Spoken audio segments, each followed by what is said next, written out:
Ladies and gentlemen, let me begin very uncharacteristically for a Jewish speaker. William Butler Yeats, the Irish poet, was reported to have once said, "The Irish are comforted by the knowledge that even in moments of great happiness, tragedy lurks around the corner." He could have been speaking perhaps of the Jews. So instinctively, Jewish speakers are likely to stand up on any bima and begin with the litany of tzuris. I, however, am going to break thousands of years of Jewish tradition. There are other disruptors in the world, and I'm going to begin with the good news. Are you genetically predisposed to receive the good news, or have you already built a wall that pushes back? The good news. The good news begins with the fact that Israel, notwithstanding the comments of some journalists here in this country and others, has never been less isolated in the world than it is today. Less isolated, not more, less. Those who speak about Israel's isolation generally point to one index, which is United Nations voting, and say, you see, 7 countries out of 193 support Israel, and the overwhelming majority either oppose or abstain or are absent. I'm here to tell you, as a, if you will, frontline global advocate on behalf of AJC, that the UN is the last, not the first place to assess a country's global position. And as one who, together with my colleagues, travels to Asia, to Africa, to Latin America, to Eastern and Western Europe and the former Soviet Union, and yes, to the Middle East, well beyond Israel, Israel's global position has never been higher. Why? I'd like to tell you it's because of the persuasive advocacy of AJC. I'd like to tell you it's because Israel has found the secret to hasbara, to conveying information about itself. And yes, those things have doubtless helped. But the real reason that Israel is less isolated today, I believe, is because Israel has what the 21st century requires. And country after country after country is coming to understand that, and therefore increasingly is learning how to compartmentalize foreign policy.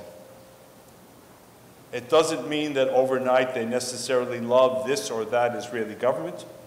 It doesn't necessarily mean that overnight they have come to understand and embrace the Israeli settlement policy.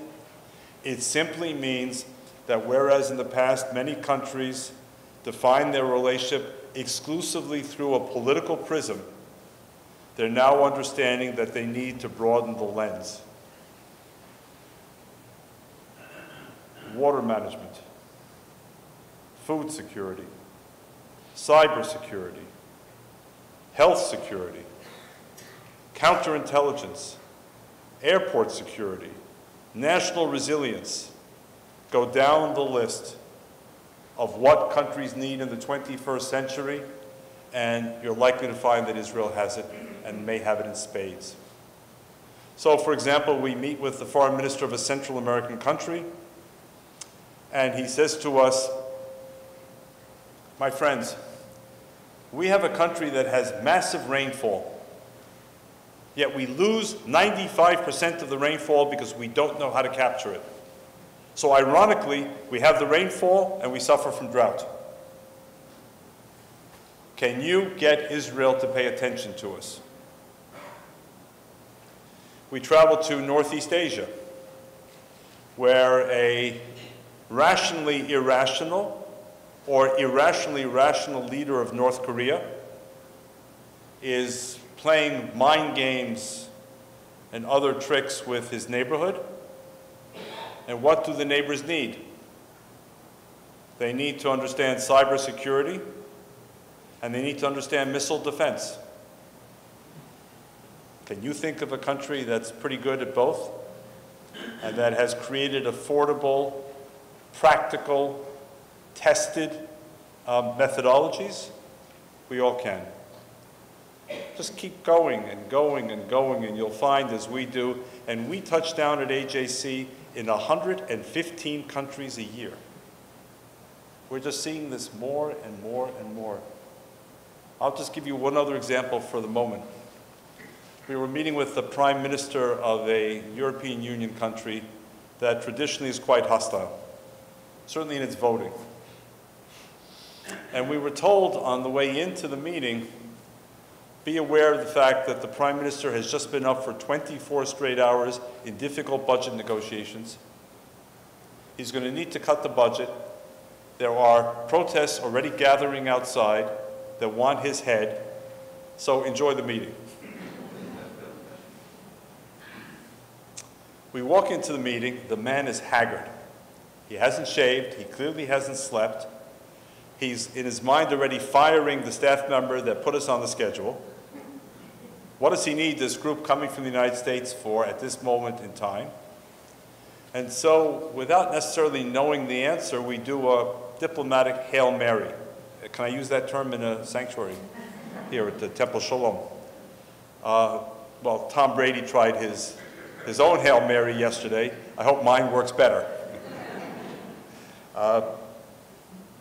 So we say to him, Mr. Prime Minister, you've obviously got a lot in your mind right now. Do you by any chance know the name Stanley Fisher? The man wakes up from his sort of deep half sleep, leans forward into us, and says to us, do you know Stanley Fisher? Now, who is Stanley Fisher? Stanley Fisher was, for many years, the legendary, if you will, let's call him the Israeli equivalent of the chairman of the Federal Reserve. And he is the one who stewarded Israel through the whole global economic crisis, 2008, 9, 10, 11, 12, and Israel came out rather unscathed. His country, the one we were visiting, did not come out unscathed.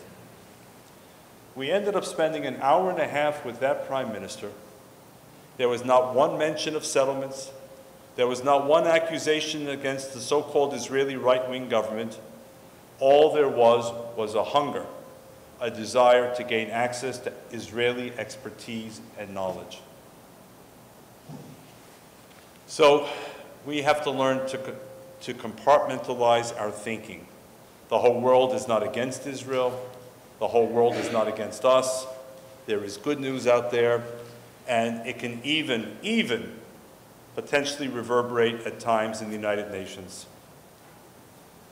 Charlotte Bilski, who is sitting in the second row between her parents and who works at AJC, and I were in São Paulo, Brazil, 2 or 3 months ago. It was a Saturday night, and the Jewish community of São Paulo, some 60,000, many of them were gathering for their annual gala. And they had invited us to come and to speak. And just as we were walking into the venue, the cell phone rings, and it's the ambassador of Mexico to the United Nations. Now, the ambassador of Mexico had the previous summer gone to Israel courtesy of AJC. We take diplomats to Israel. We take university presidents to Israel. We take diplomats to Israel. We take parliamentarians to Israel. We take movers and shakers to Israel to let them see Israel for themselves.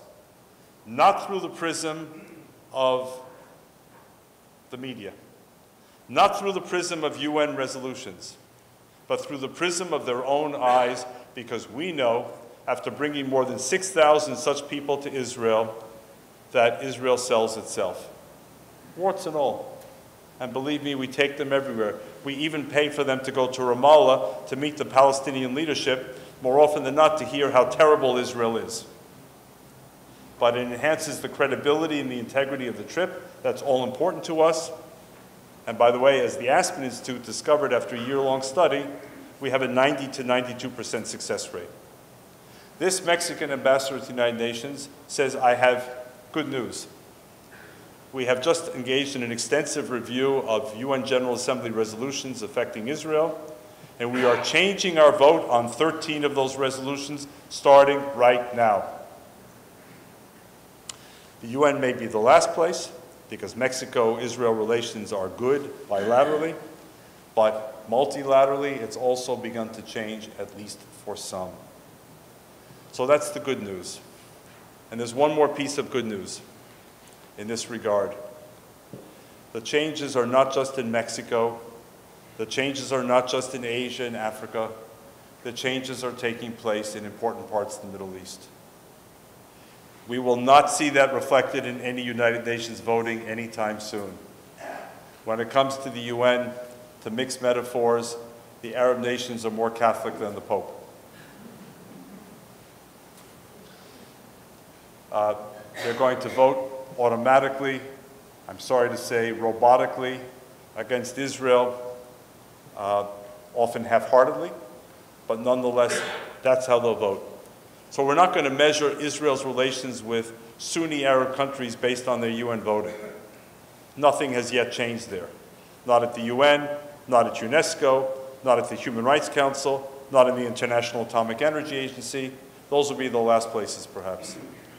But bilaterally, all of us who read the media are seeing more and more hints, suggestions, inferences, and downright information that what's happened is not a sudden love of Zionism, not a sudden embrace of any particular Israeli leader, but rather what's most important in international relations, enlightened self-interest.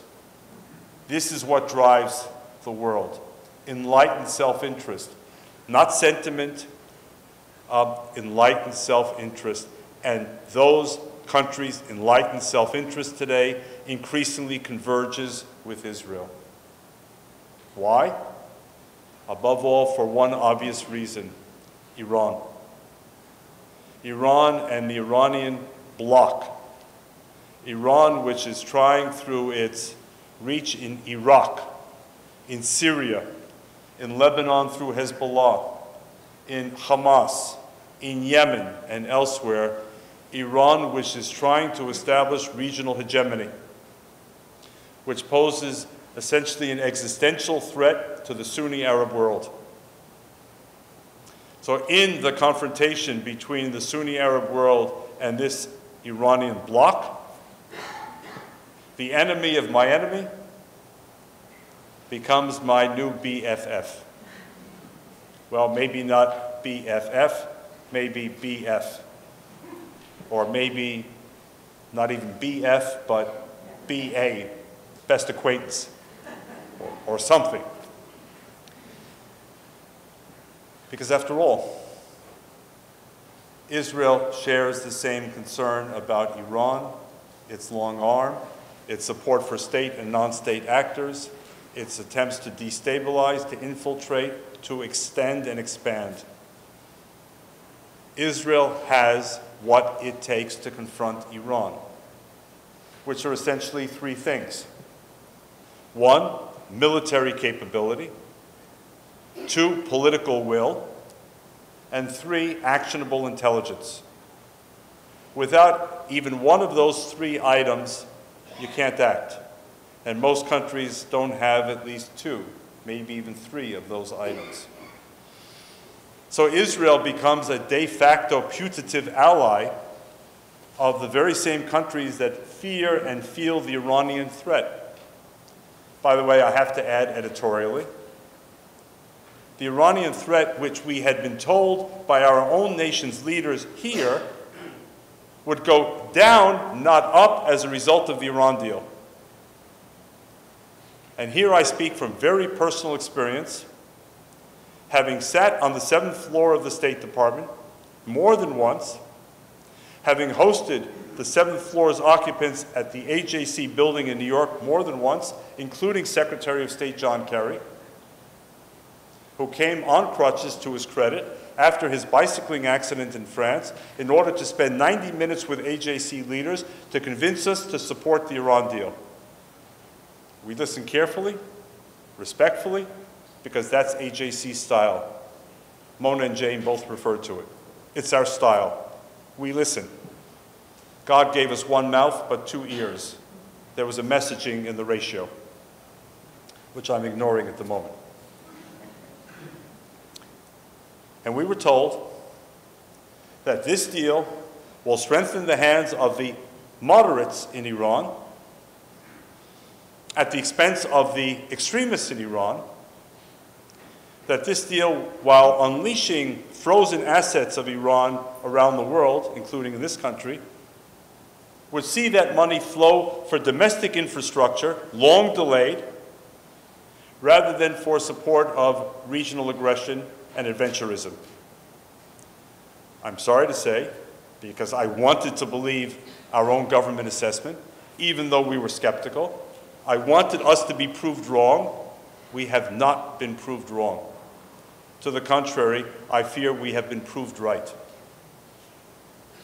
Because Iran, as a result of the deal, has become more muscular, more assertive, and the Sunni Arab nations are the first to feel it.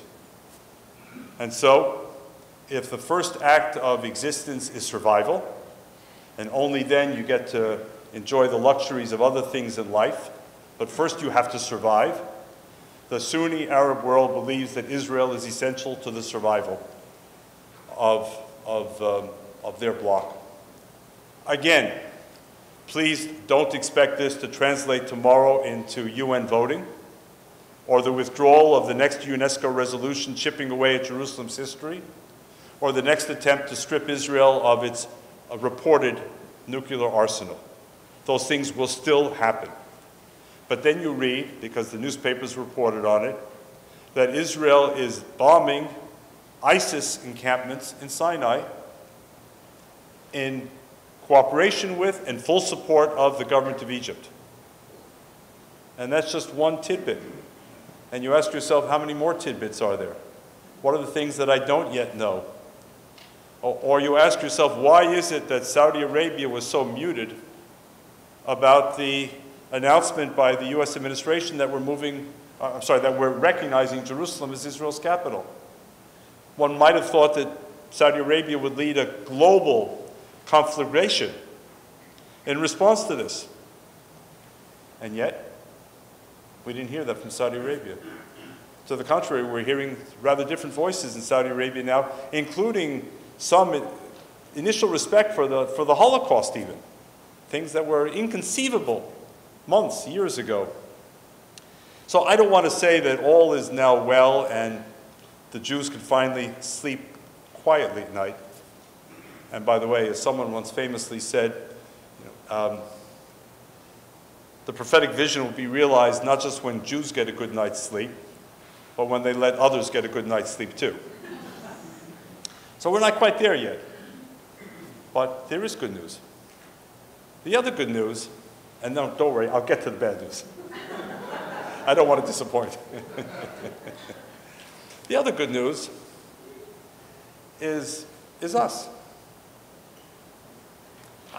Believe me, I understand, you understand, there's Charlottesville. There is a Republican candidate in Illinois who's running unopposed in a primary, who is an unabashed public Holocaust denier. Get that. I get the power of social media not just for good, but for ill, including the propagation of anti-Semitism wherever you might look. I get all that.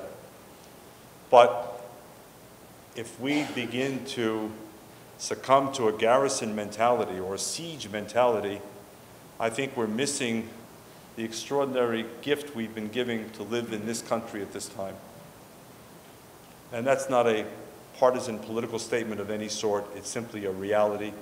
And I would have said the same thing in 2016 and in 2008 and in 2000 as I do today. Think about this, for example. Think about the fact that in 2000, the summer of 2000, the Republicans had nominated George Bush and Dick Cheney. Their convention went first. And according to the early polls in 2000, they were likely to win. Al Gore was the presumed Democratic candidate, and he had to pick a vice presidential candidate. Now I'm making up the rest. I'm picturing the proverbial smoke-filled room of Democratic sort of party chiefs huddling together saying, in effect, oi gewalt, it looks like we have a weaker ticket coming than the Republicans. They're likely to win. We've been in power for the last 8 years. We don't want to give up power. So anyone have any good ideas in the room? And these chieftains kind of stroke their chin for a while, and someone snaps his or her fingers and says, I've got it. I've got the ticket to success to ensure our victory in November of 2000. Everyone leans forward expectantly. What's the secret? Let's nominate a Shomer Shabbat Jew to be the vice presidential candidate, a heartbeat away from the presidency of the United States. Someone who, at risk of death, would not eat the quintessential ham and cheese sandwich required of every American presidential candidate. And you know what? Even better, his wife is not named Muffy or Puffy or Hillary or Michelle or Laura. Her name is Hadassah. This, my dear friends, the Shomer Shabbat Jew, joined by his beloved wife Hadassah, this is the ticket to success in 2000. And had my grandparents still been alive in 2000, what would their reaction have been? Oi, gewalt.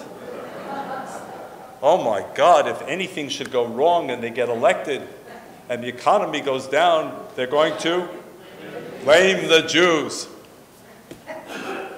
My wife and I look at each other and say, isn't America wonderful? The land of opportunity for Jews. This is amazing. We can't get over it. And our 3 children are looking at us as if we're total nudniks and saying, what's the big deal? What's the big deal? And of course, their response in a way was the right response. What's the big deal? Now fast forward to 2016. Bernie Sanders. Again, I'm not offering a political statement here. Bernie Sanders runs for president, comes this close to beating the established Clinton family, some would say machine.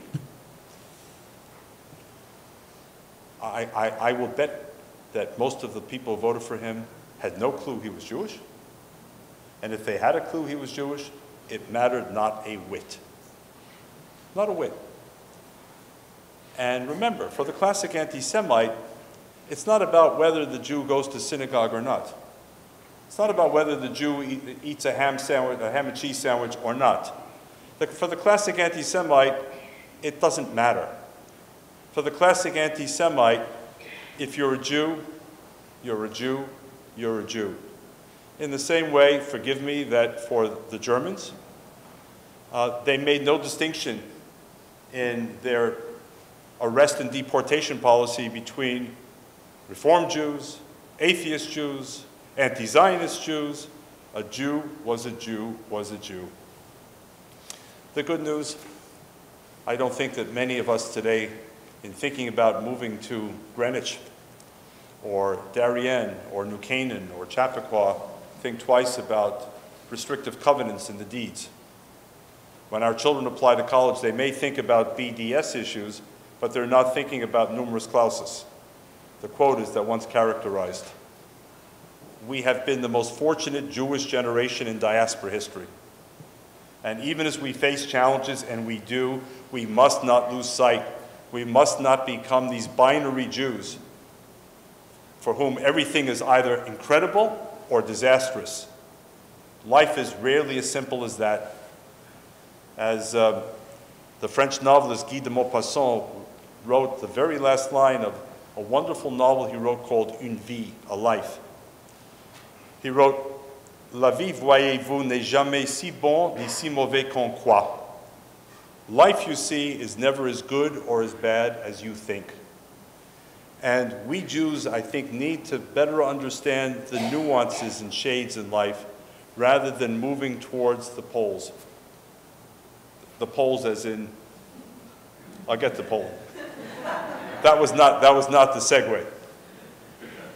And I would like to argue, before making a segue to a couple of issues and then wrapping it up, I would like to argue that we Jews need to keep an open mind.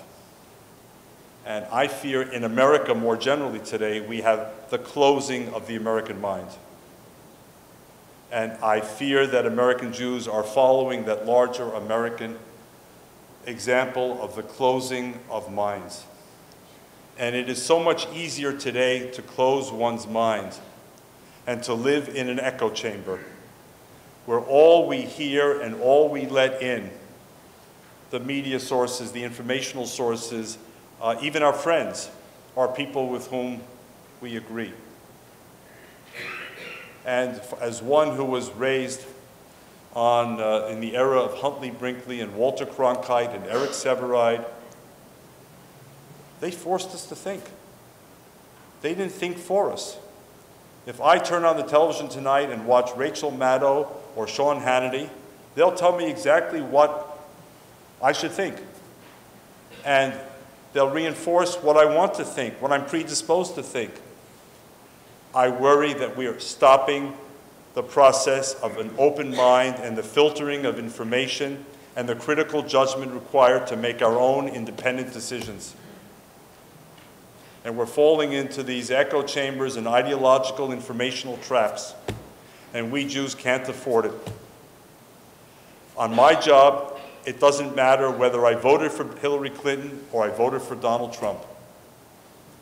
Sure, I'm not a political eunuch. Like everyone, I have my own favorites. But on my AJC job, that's irrelevant. We have interests to defend. The U.S.-Israel relationship,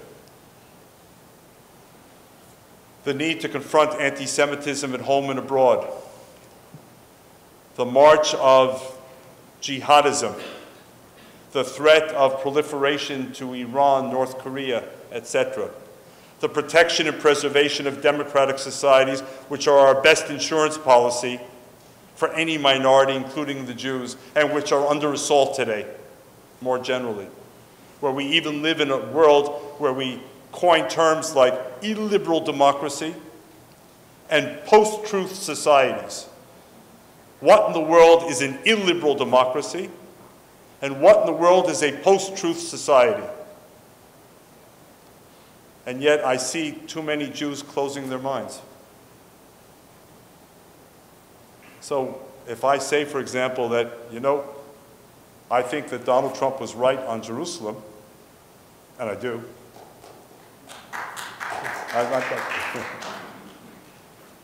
Any number of American Jews will be aghast.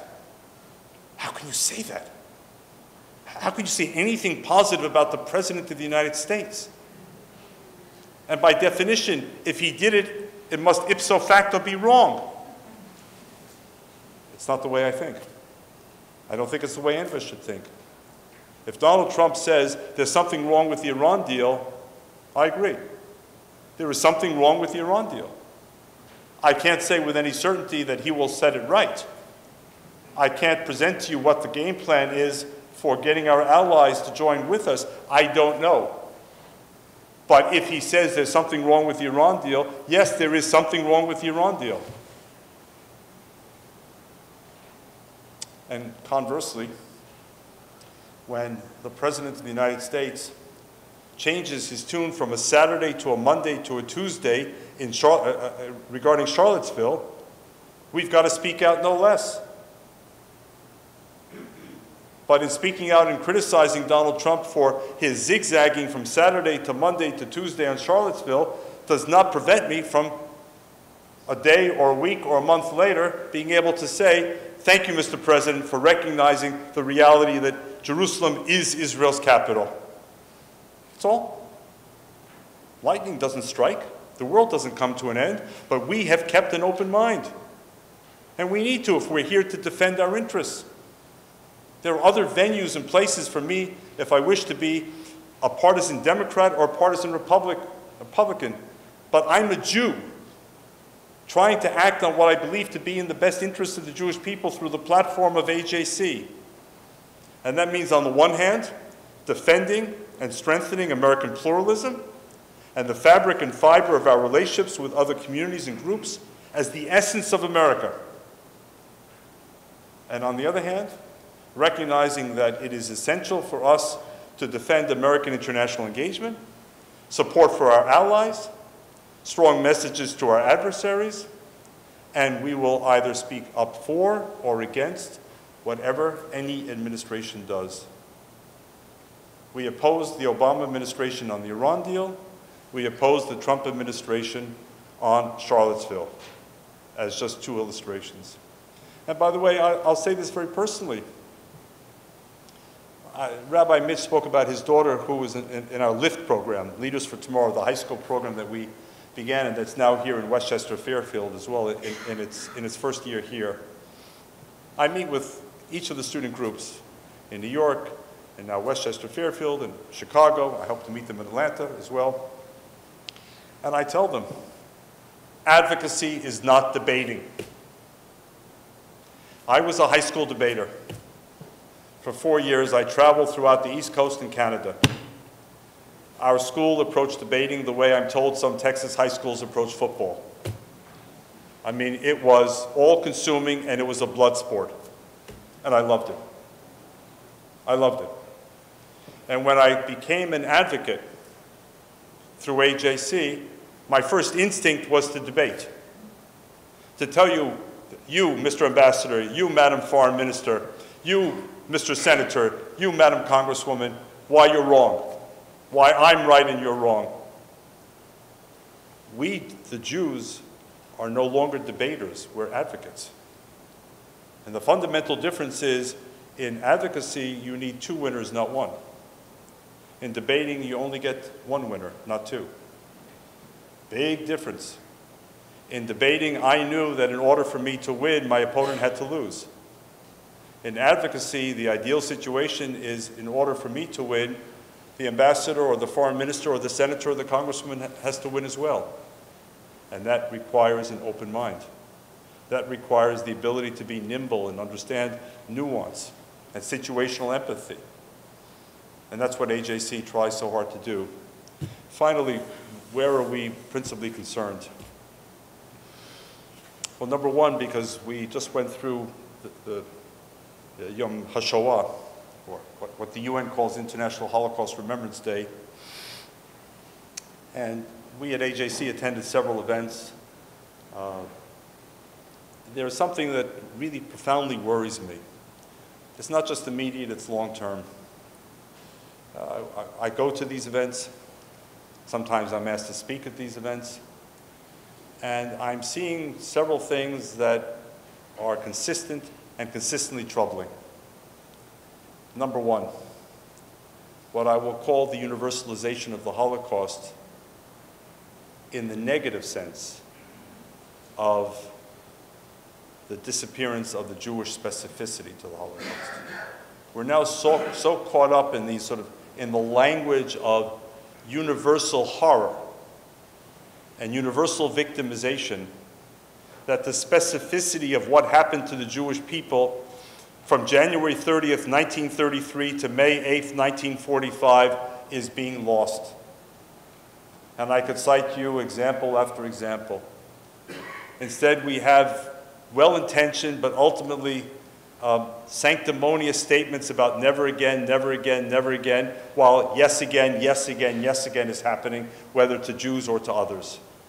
Maybe in different forms, but with the same potential risks. Number two, I never hear the word Israel.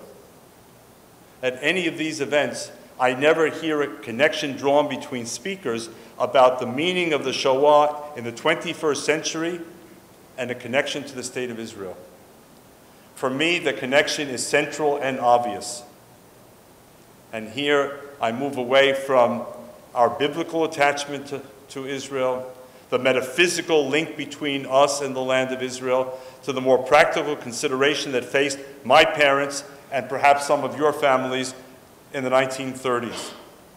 Had there been an Israel, an Israeli flag over one embassy, one consulate somewhere in Europe, how many Jews might have been saved that were otherwise turned away by one country after another, and one Evian conference after one Bermuda conference after a third.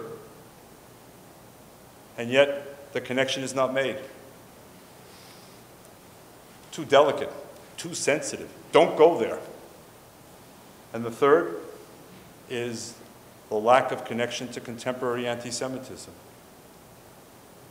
One doesn't have to wait for Belzec to be built or Auschwitz to be built or Treblinka to be built in order to understand that when 3 Jewish children standing in front of the Ozar HaTorah school in Toulouse, France, little children, are murdered in cold blood for the sole reason that they are Jewish children, and their father, one father, is killed as well.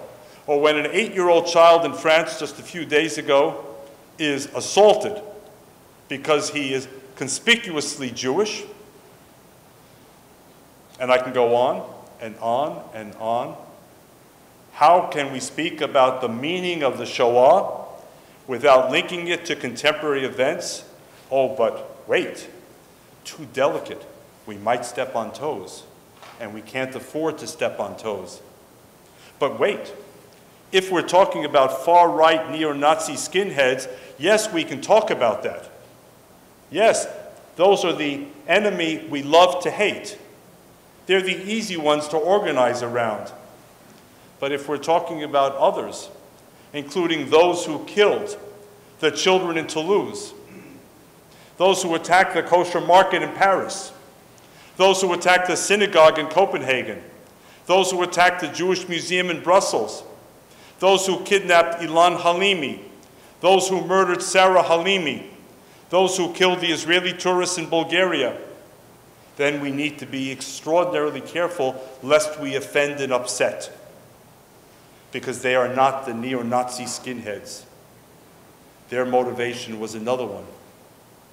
And what if the motivation is not to kill and murder Jews, but in the words of a Jeremy Corbyn, the leader of the UK Labour Party, which allows anti-Semitism and anti-Zionism to thrive within a once great party led by Tony Blair and Gordon Brown and other giants of political history? When that leader says, I have friends in Hamas and Hezbollah, when that leader is invited to mark the 100th anniversary of the Balfour Declaration at a dinner in London and refuses to attend, that too is a form of threat to us. And that in a great country like Great Britain and in a great political party which sends a warning to us here and other liberal democracies about what can happen if you close your eyes for too long. So there are real threats. There are threats of rising anti-Semitism from multiple sources. Yes, there are still threats to demonize and isolate the state of Israel, though they are failing. Yes, there are threats on college campuses in this country to poison the minds of young Americans and young American Jews, I'd add, too many of whom are gullible to this, that Israel is the source of all the evil in the Middle East, that Israel is a, quote, apartheid state. So yes, there are problems. And yes, there are problems when increasingly people, whether in the United States or Britain or Austria or elsewhere, normally, traditionally stable democracies, are increasingly angry at the status quo and increasingly open to the siren songs of populists and extremists, whether here or there, and are willing to bet their electoral ballot on those extremist populist voices destabilizing what we know is the foundation of democracy, security, stability, and sanity. We've got a lot to watch, a lot to be careful about. But again, I want to stress that even as we do that, we have much to celebrate. So let me end with a favorite anecdote. If some of you have heard it, please pretend you haven't. And I know that some in any audience always have a temptation, if they know the joke, to try and get ahead of the speaker and sort of spill the punchline. So please don't. Sherlock Holmes, the legendary British detective, is called to a case in northern England. And he calls his trusty aide, Watson, and he says, Watson, pack your bags, bring your sleeping bag, bring the tent. We've got to go to the north. And they go in their horse and buggy, and at night they find a field and they pitch their tent and they unroll their sleeping bags and they go into the tent and they fall asleep. And in the middle of the night, Holmes wakes up and he looks around and then he elbows Watson and he says, Watson, wake up. What do you see? And Watson, caught off guard, rubs his eyes and kind of looks up and says, Holmes, extraordinary. I see the transcendence of time. I see the beauty of the universe. I see the possibilities of life itself. Look at that, Holmes. Look at that, Holmes. And Holmes listens to this poetry for a moment or two and then says to him, Watson, you fool, someone has stolen our tent. The moral of the story, the moral of this evening for me, is bifocalism. We Jews must never stop seeing the beauty of the universe, the transcendence of time, the opportunity of life itself. And we must never, ever forget at one and the same time that someone is still trying to steal our tent. Thank you. Can we start with the easy questions? In recent days, the two houses of Poland passed these laws saying that it was illegal to mention Polish concentration camps or to blame Poland for the Holocaust. Do you want to comment on that and the implications of that? Either way. Yeah, sure. I assume, by the way, you can all hear me. I mean, this works. This is the mic. So, if the issue were only the first part of what you said, Polish concentration camps, the words you used, I don't think we'd be having the discussion right now. There were no Polish concentration camps. So if Poland wanted simply to say that anyone who accuses Poland of running Polish concentration camps, Polish death camps, accusing Auschwitz of being a Polish camp, and you want to ban that, I don't think there'd be any response from Israel or any response from most of us. The issue goes beyond, though. It's what else is in the law. It's not that. By the way, here I completely understand the Poles. The words at Auschwitz were Arbeit macht frei. They were in German. They were not in Polish. Auschwitz was conceived, built, run by Nazi Germans and their collaborators. The Poles have a point, and we've said so consistently as friends of Poland. They have a point. It's offensive not just because they didn't build them and didn't run them. It's offensive because Poland was the first country attacked by the Nazis on September 1st, 1939.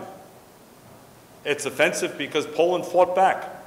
It's offensive because Poland did have the most effective resistance in Europe, including people like Jan Karski, who, if Jews had canonization, in my book should be our first saint. Because there was no Vichy in Poland. There was no Quisling in Poland.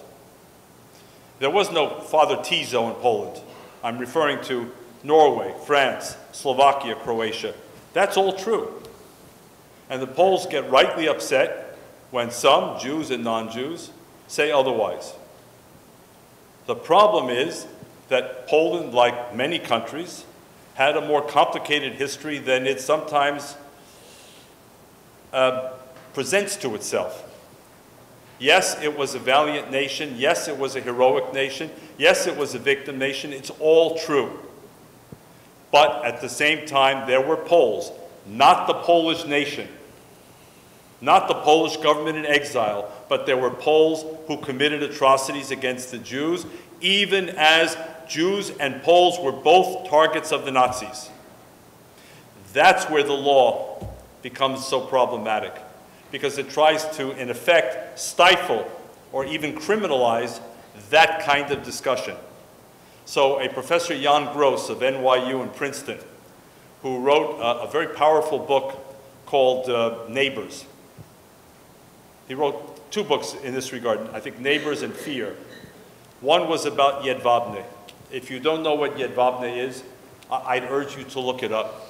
It was a Polish act of atrocity against the Jews during the war, even again as Poles and Jews were being targeted by the Nazis. To write about Jedwabne today could potentially mean a legal case against you. The criminalization of this discussion, that's where the problem is.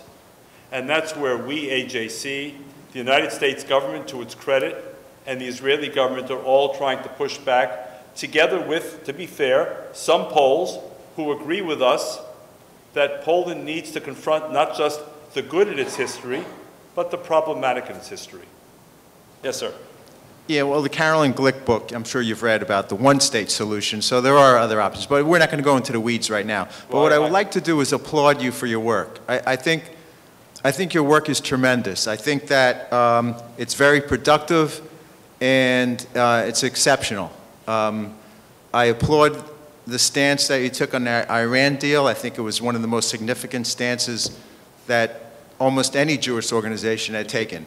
And I think if I could, I would stand here for hours to applaud your work. But no, I want to get to the butt. Yeah, but the question, yeah, of course. No, this is an excellent book. This was handed out when I walked in. This was this Israel and Arab conflict this year. I know it. And I just thumbed through it, and it's excellent. It comes up with a lot of good points. We just have to make, at the very end, I wanted to keep reading because page 28, it just ended to contrary. There must have been page 29, but anyway. All good things come to an end. Yeah, everything does come to an end. What bothered me a bit, though, was right on the cover, and it kind of led, you know, the old occupied territories. You know, the first thing I did was look at the cover and saw the picture, and it really bothered me, and I have to say something about that.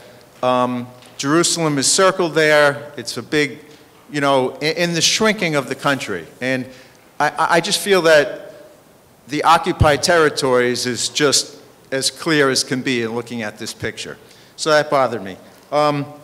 Also, you know, the land for peace thinking. It really hasn't shown any advantage to Israel as a country, land for peace. And as you mentioned tonight, ISIS is now in Sinai. So thinking about that, just to follow up what Andy said, is as far as the one-state solution, there are other options. And looking at the map, land is something that we'll never get back. Thank you. Thank you for your work. No, you're very welcome. So, since you mentioned, just if you would, 1 second, please, ma'am.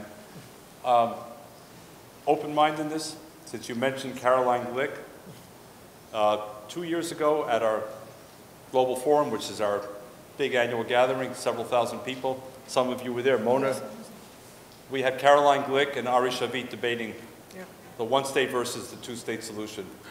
Please show me, I'll allow it to be a rhetorical question for this purpose. Please show me how many Jewish organizations are prepared to have that debate and show equal respect for both sides, because we are open-minded enough to want to hear what an intelligent Caroline Glick thinks and what an intelligent Ari Shavit thinks, because we need to be challenged. And I don't want us, you, me, to live in an echo chamber where the only people we read are people like Caroline Glick, if that's whom we're predisposed to believe, not because I have anything against her, I don't, we invited her, but because we also need to hear other points of view from other intelligent, committed Israelis and Zionists. That's AJC's open-mindedness. That's it. Every year we have our great debate. We have a great debate between Republicans and Democrats. We had a great debate last year on President Trump's foreign policy. We pride ourselves on our open-mindedness. We don't want to become a monochromatic organization in which we only attract like-minded people who nod vigorously when anyone says anything. But we also want to be an organization that exemplifies civility in a world that is becoming increasingly uncivil, and I include much of the Jewish world in that today, unfortunately. We need to be open-minded, civil, and gracious, even as we listen to each other and sometimes disagree with each other. As for Land for Peace, I'll be the first to say that there is no perfect solution to any of Israel's strategic and security dilemmas. I've said that consistently for years and years and years.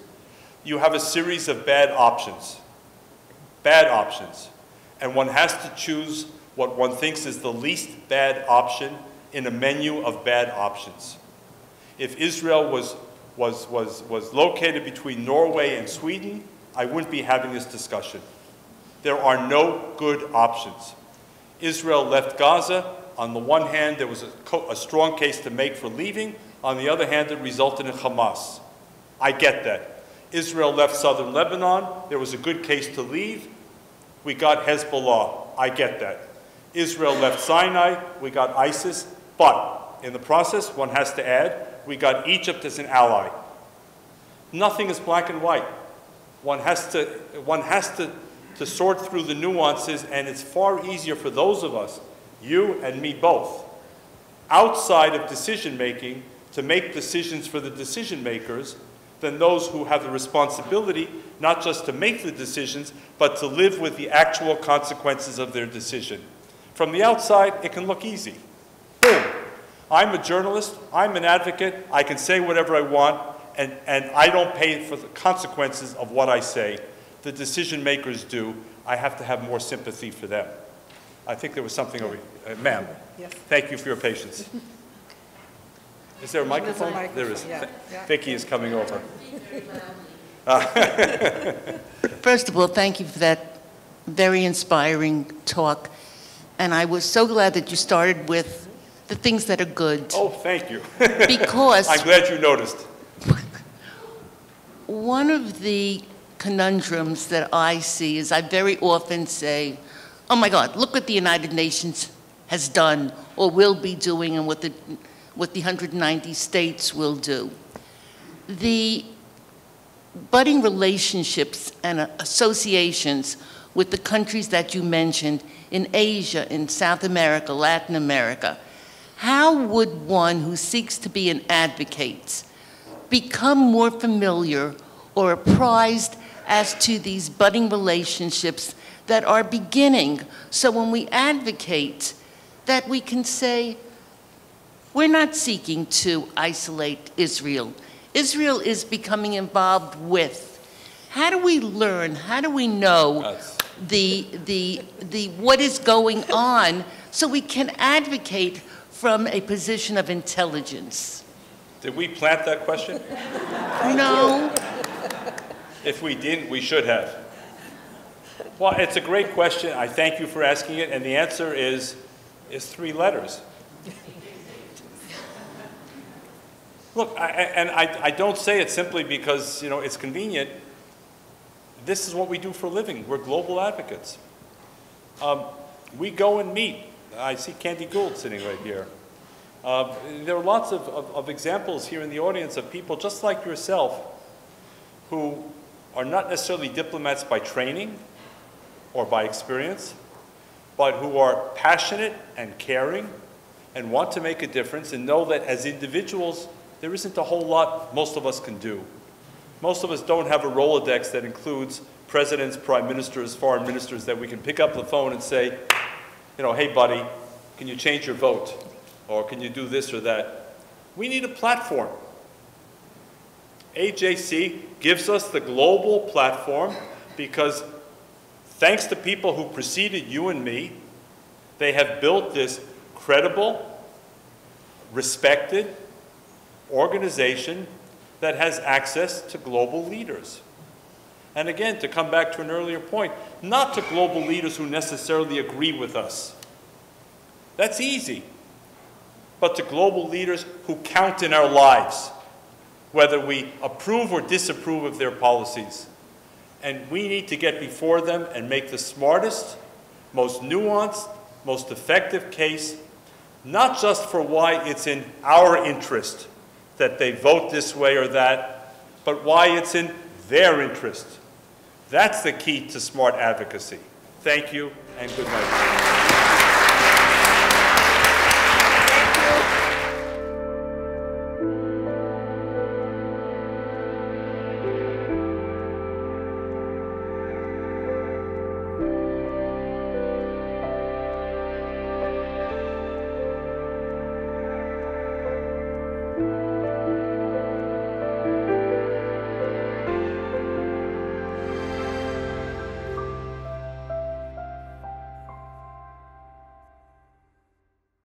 We would be pleased to send a complimentary DVD of this program to anyone who wishes to support JBS with a tax-deductible gift of $36, double high or more.